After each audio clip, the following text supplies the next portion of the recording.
చేశారు. ఆ తర్వాత కొకాయిన్ కాదు అది అని చెప్పేసి తేలింది.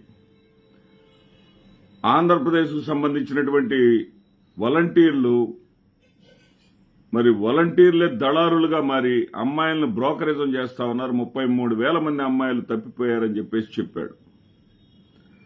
అది పచ్చి అబద్ధం అని చెప్పేసి కాలక్రమంలో తేలిపోయింది.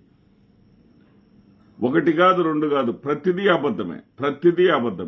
ఒక్క నిజం కూడా చెప్పడు. జగన్మోహన్ రెడ్డి గారు, అదే జగన్మోహన్ రెడ్డి గారిని తీసుకుంటే, జగన్మోహన్ రెడ్డి గారు కానీ ప్రెస్ మీట్ పెడితే గణాంకాలతో సహా చెప్తే వీళ్ళ దగ్గర సమాధానం చెప్పటం కూడా గణాంకాలతో సహా వాటికి కౌంటర్ ఇస్తే వాటి మీద సమాధానం చెప్పడానికి మాత్రం వీళ్ళ కాడ సబ్జెక్ట్ ఉండదు. మరి మీరు సమాధానం చెప్పకుండా తప్పుడు ప్రచారాలు చేస్తా ఉన్నారు, మీ మీద చర్యలు తీసుకుంటానంటున్నాడు జగన్మోహన్ రెడ్డి గారు అంటే దానికి సమాధానంగా వెకిలి నవ్వుతాడు.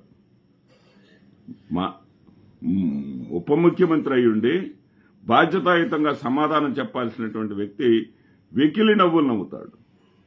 ఈ వెకిలి నవ్వేటటువంటి ఈ పవన్ కళ్యాణ్ అసలు రాజకీయాల్లో ఉండదగిన వాడైనా వెకిలి నవ్వేంటి?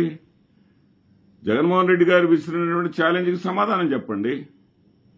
చెప్పగలిగితే చెప్పండి. ఆయన గణాంకాలతో సహా చెప్తున్నాడు. 3.08కి ఆర్థిక వృద్ధి పడిపోయింది ఆయన హయాంలో ఉన్నటువంటి 4.5 అనేదని.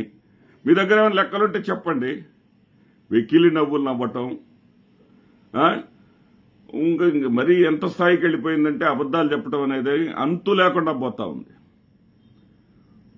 హరిహర వీరమల్లు సినిమా అసలు ఆ సినిమాని హైప్ చేసుకోవటం కోసం, ఆ సినిమాని ప్రమోట్ చేసుకోవటం కోసం డీసీఎం కార్యాలయాన్ని, ఉప ముఖ్యమంత్రి కార్యాలయాన్ని వాడుకోవటం అనేది ప్రజాస్వామ్యంలో ఎంతవరకు కరెక్ట్? అది అసలు ఆ సినిమాకు సంబంధించి ఆ సినిమా విడుదల డేటు కన్నా ముందే థియేటర్లు బంధు పిలుపుని వాళ్ళు ఇచ్చారే, ఆ బంధు పిలుపునిచ్చింది కూడా జనసేన నాయకుడేనే.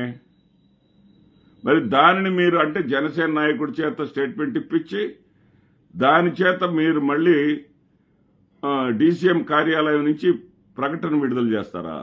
ఏమని ప్రకటన? రిటర్న్ గిఫ్ట్ ఇచ్చారు కదా, చూసుకుందాం.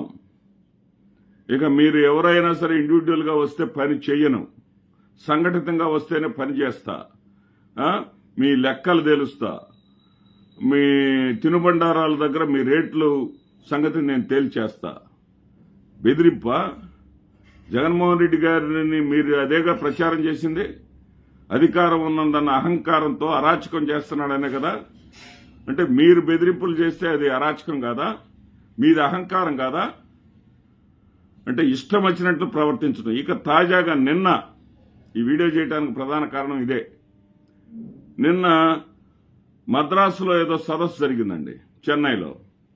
ఆ చెన్నైలో జరిగినటువంటి సదస్సులో ఈయన మాట్లాడుతూ 2019లో ఈవీఎం ప్రభుత్వం వచ్చింది అంట. ఈవీఎం ప్రభుత్వం వచ్చింది 2024లో అని ఆంధ్రప్రదేశ్ రాష్ట్ర ప్రజలందరికీ తెలుసు. 2019లో ఈవీఎం ప్రభుత్వం వచ్చింది అంటే ఈవీఎంలు వాడుకొని 2019లో జగన్మోహన్ రెడ్డి ముఖ్యమంత్రి అయ్యాడు అని చెప్పేటటువంటి పవన్ కళ్యాణ్ గారు, మీరు బాధ్యతాయుతమైనటువంటి కూటమి ప్రభుత్వంలో ఉప ముఖ్యమంత్రిగా ఉన్నారు. కేంద్ర ప్రభుత్వంలో అధికారంలో ఉన్నటువంటి భారతీయ జనతా పార్టీలో భాగస్వామి అయి ఉన్నారు. ఈవీఎంల ద్వారా 2019లో జగన్మోహన్ రెడ్డి గారు అధికారంలోకి వచ్చి ఉంటే 2019లో అధికారంలోకి వచ్చినటువంటి భారతీయ జనతా పార్టీ కేంద్ర ప్రభుత్వంలో కూడా ఈవీఎంలతోటి అధికారంలోకి వచ్చినట్టే. మరి ఈ రోజున 2024లో మీ ప్రభుత్వం కూడా అధికారంలోకి వచ్చినట్లే.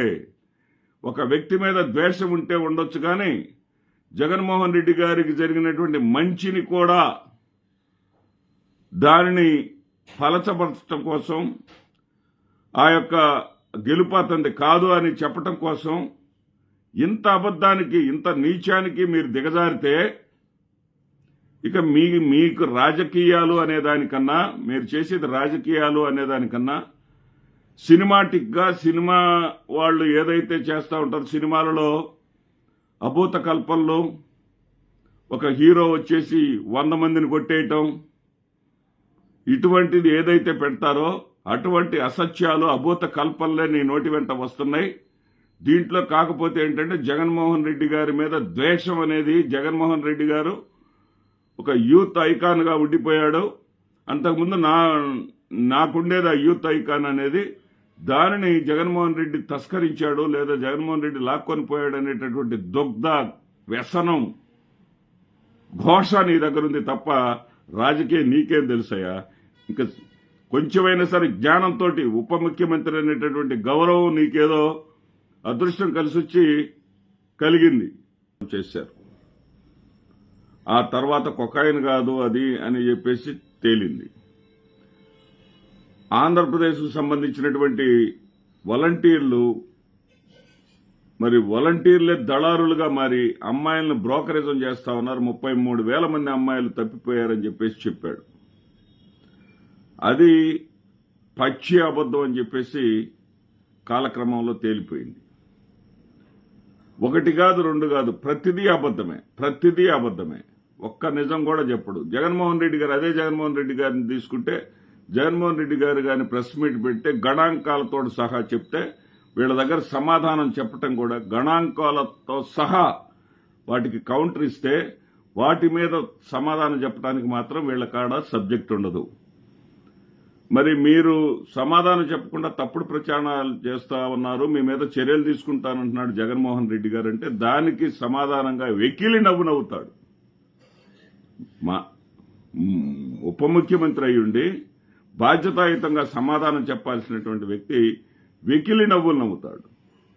ఈ వెకిలి నవ్వు నవ్వేటటువంటి ఈ పవన్ కళ్యాణ్ అసలు రాజకీయాల్లో ఉండదగిన వాడైనా వెకిలి నవ్వేంటి? జగన్మోహన్ రెడ్డి గారు విసిరినటువంటి ఛాలెంజ్కి సమాధానం చెప్పండి.